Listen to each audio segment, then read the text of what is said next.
So I've made a bunch of videos now talking about immersion and how you can use exposure to learn languages in a more natural way than traditional methods, which often boils down to just memorize this verb table. Most people seem to understand the premise of this. Like, if you expose yourself to thousands of hours of a language, then it's hard to imagine that you wouldn't learn it. But even though the idea itself makes sense, I get a lot of questions specifically about the beginning stage of immersion learning, and one of the most common things that I get comments about is the process of trying to immerse when your comprehension is literally zero. A lot of people can't seem to get behind the idea that blindly consuming a language when you know basically nothing could actually be beneficial, and it's an understandable concern to have considering just how meaningless it can feel when you're essentially just letting gibberish flood through your ears and hoping to maybe catch a word here and there, and even then you still have zero clue what's even being talked about. Being a complete beginner in a language and trying to just immerse isn't as easy of something to do as I and many other people advocating for immersion methods probably make it seem, and based on the comments I receive asking about it, there seems to be a lot of people stuck wondering how to actually get their feet off the ground and break the feeling of,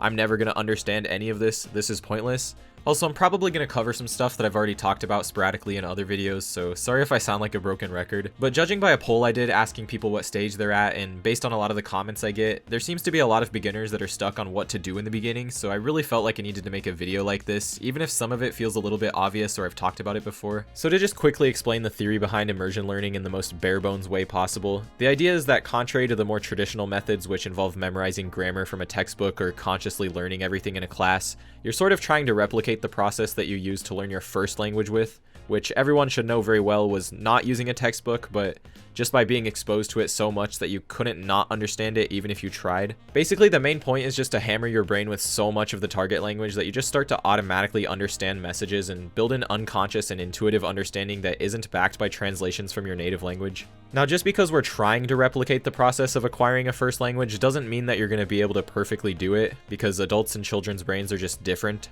But the idea is that you can replicate the same process to a large extent, and the end result is that you're going to be coming away with a more nuanced and native-like understanding of your target language in the long run. I probably don't even have to explain this, because if you really logically think about it, then it makes perfect sense that you wouldn't get good at a language if you didn't have a lot of exposure to it. I think one of the most misunderstood things about the immersion method is ironically its relationship with traditional learning, and it's often talked about in a way that makes the two methods seem very binary in nature, and I'm also guilty of this. But in reality, it's more like a spectrum, and you need to think big picture.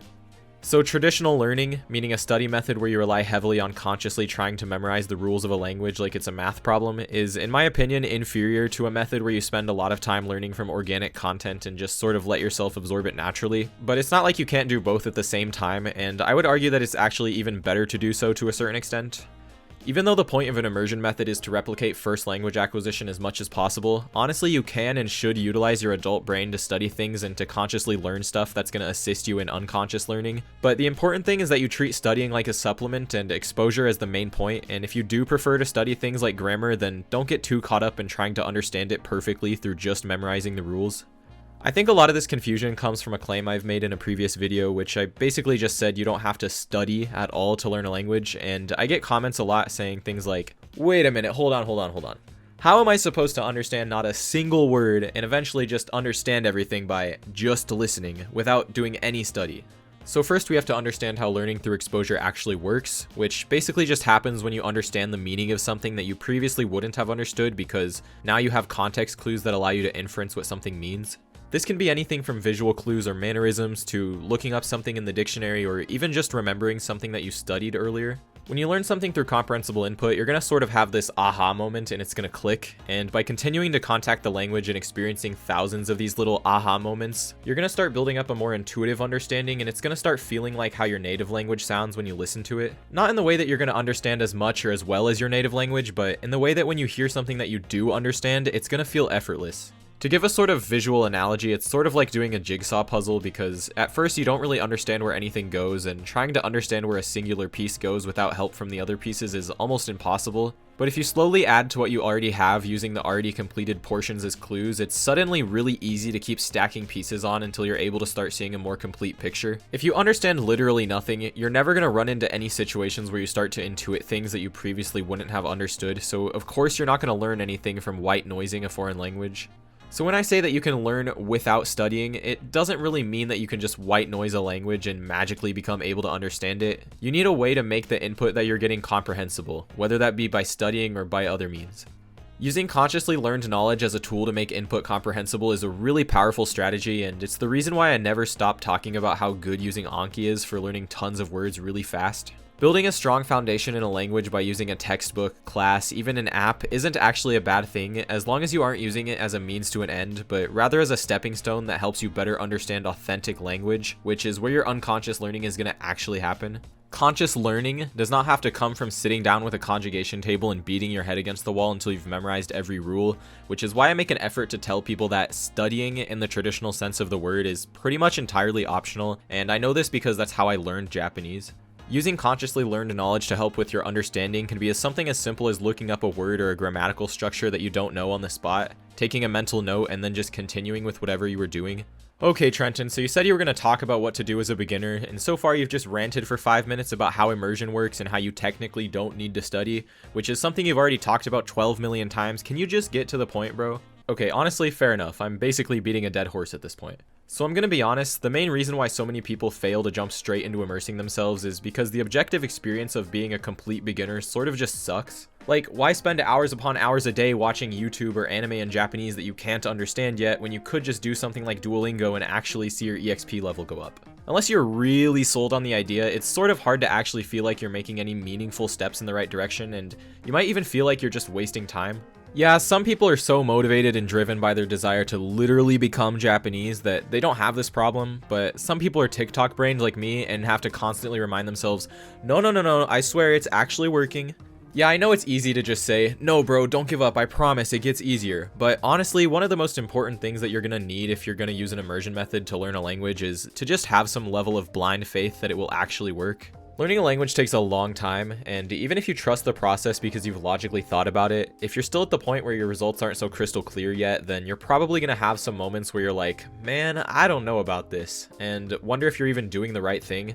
which is completely normal, but deep down you need to actually believe that it's going to work. When you start seeing the actual results for yourself, this becomes less of a problem because you know from firsthand experience that it's gonna work, but for that first 6 months when you really feel like you're drowning and can't even see the life raft, then you just gotta keep trying to swim. Okay, Trenton, that's cool and all, but in the same way that I can't just start believing Bigfoot is real, how am I supposed to just convince myself of something because you told me to? Honestly, fair point. Whenever I didn't really feel motivated to immerse, something that helped me was actually watching other people's videos who were using the same method. It used to be a staple thing in the AJATT community for people to make what's called immersion update videos, where someone would just sit in front of a camera and talk for a really long time about their progress doing input learning, and ironically, in times where I would start to doubt if what I was doing would actually work, watching some of these made me feel really affirmed that it would. These type of videos aren't as common nowadays, as I think the AJATT community has sort of died, but there are a lot of cool people who make or have made videos talking about their experience and giving advice to people who are just starting out, and honestly I think they're a really nice resource for people who need motivation,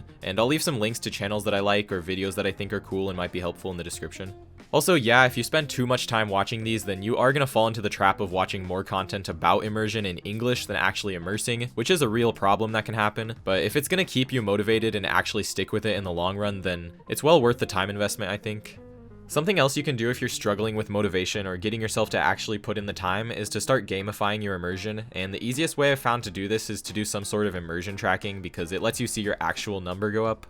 This doesn't have to be as extreme as literally tracking every second that you spend with your target language, although it can be, and I'll get to that in a second, but it can also be something like setting goals for a certain amount of immersion a day or tracking all the content you consume in order to get that feeling that you're adding something to your running total. If you're a weeb and mostly watch anime for your immersion, then something I've seen people do is create a new MyAnimeList account and use it to track every anime that they've watched for immersion, and just merely seeing the number of completed episodes go up can be a nice motivator in of itself. And it's the same thing for websites like Bookmeter, or you can even do this for YouTube too, by putting all of the YouTube videos you've watched in Japanese into a completed playlist or something. Honestly, you can do this in any way you want, but as long as you have some sort of number that goes up the more you immerse, then this can be a really good strategy for a lot of people.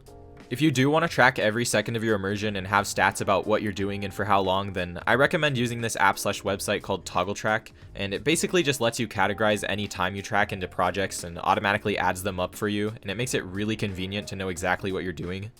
I've mentioned this app in a previous video, but since then they've added this feature to set time goals and give yourself a streak, which I've found to be really helpful since once you have a long streak going, then the fear of breaking it is going to keep you motivated not to quit. Something I've noticed is that until you start keeping track of how much time you're actually spending with your target language, you're probably overestimating how much time you're actually putting in. So even though I don't think that time tracking is for everyone, it's definitely worth trying just to see if you like it. Also, I know I talk about it in like every video, but being comfortable with not understanding everything is also crucial for being able to continue long term. And when you gamify immersion by giving yourself an actual number to raise as a goal, not seeing immediate progress on your comprehension doesn't feel as bad because you have visible progress somewhere else. Okay, so comprehensible input is something that gets talked about a lot and is really important. But something of almost equal importance is the idea that your immersion also needs to be compelling input. Not just comprehensible, but comprehensible and compelling. Like, if your mind doesn't have a reason to want to understand something, then it's not going to attempt to do it. You know how in school you'd have those classes like art history or something where it's just so boring that taking in information seems borderline impossible, yet when you're actually interested in learning something, it doesn't actually feel that bad? Well, immersion is basically the exact same. If you find yourself too often feeling like immersing for the sake of immersion is a chore, which to a certain extent is unavoidable, you need to rethink what you're doing and restructure around your interest a little bit more. There are always ways you can try to min-max your input to comprehension ratio and try to find the perfect content to maximize your gains, but at the end of the day, building an emotional connection with the stuff that you're immersing with is really important, and even if you find that something isn't as easy to learn from, if you're more compelled to watch it, then don't feel like you need to switch to something else just because it's too difficult or you feel like it's not benefiting you. Just like being in art history class, if you force yourself to read a book that you don't like or watch an anime that you think is boring, even if the language used is objectively more efficient for your learning, you're not going to absorb as much as you would by just watching something that you actually like. Now, because we're talking about a process that spans multiple years and thousands of hours, just based on the sheer amount of immersion that you need, realistically, you're not always going to be able to find something that's really interesting, which is fine, but it's definitely worth the effort to spend some time searching for interesting content, especially when you've exhausted all of the obvious stuff, and you might have to go digging a little bit. That being said, sometimes you're not going to want to immerse in anything regardless of if you like it or not, because willpower isn't infinite, and the less willpower you need to expend in general, the better, which is why I think that habit building is actually really important. Now, I don't need to lecture you on habit building in general because, well, we've heard it all a million times, but habits are really going to make or break your success with immersion learning, especially if you don't have as much free time or you need to plan it into your day. Something that's really important for your success is that you really try to limit the amount of English in your environment as much as possible. And no, I don't mean literally avoid English and shun all of your friends and family members away, but the less that you're tempted with English, the better. The cool thing about immersion is that you don't necessarily have to fix your bad habits, you just need to do them in your target language instead. Like, if you're someone who sits on your phone all day doom scrolling TikTok, well, good news for you, just make a Japanese account instead, and now you're not doom scrolling your language learning. If you're always making the conscious choice throughout the day to choose your target language over English, then it's inevitable that sometimes you're just going to pick English. But if you eliminate the choice entirely, then it doesn't really matter if you have willpower or not. This is why something like making a new YouTube channel in your target language and signing out of your English one is a really good strategy, because if you're not recommended anything in English in the first place, then you're not tempted to click on English. The best thing you can do is make the act of immersing as easy as possible so that you're not constantly having this internal battle of, do I immerse or do I not immerse? Because that's an easy way to burn yourself out. Also, it's not just that choosing immersion over English is important, it's also that you make use of your available time well. Immersion doesn't mean you need to be constantly in front of a screen watching or reading something 24/7, but you do need to be doing it throughout your day whenever you have even a small amount of time, and for this, passive immersion is really good. Whenever you're cooking, cleaning, commuting, basically anything that doesn't really require a lot of conscious thought, then you can just pop an earbud in and you'll get a lot of extra time that compounds over the months and years that you're going to be spending immersing, and it's really important to have a habit like this because it makes a really big difference. Like, I always put on one of those YouTube live streams of the Japanese news channel every time I'm cooking, and I've done it so many times that it sort of feels weird not to do it. Anyways, the point is that you want to change your environment to help you as much as possible and get rid of all that friction that comes with having to choose to do immersion over English. If immersion is something you don't have to choose to do, but rather you just do it because it's there and it's easy, you're going to set yourself up for success because you won't be relying on willpower as much. Okay, so finally I want to talk about repetition. So I've been learning Chinese recently, and by learning I mean I do it for 2 weeks and then quit for a month. But I'm still a complete noob, and even though I know the process well and I've done this exact same thing with Japanese, I'm still finding myself understanding the struggle of people who are new to a language and have trouble coping with the fact that they understand nothing. I used a lot of repetition in Japanese to build up my initial foundation, but it was a lot more sporadic and it wasn't really that intentional.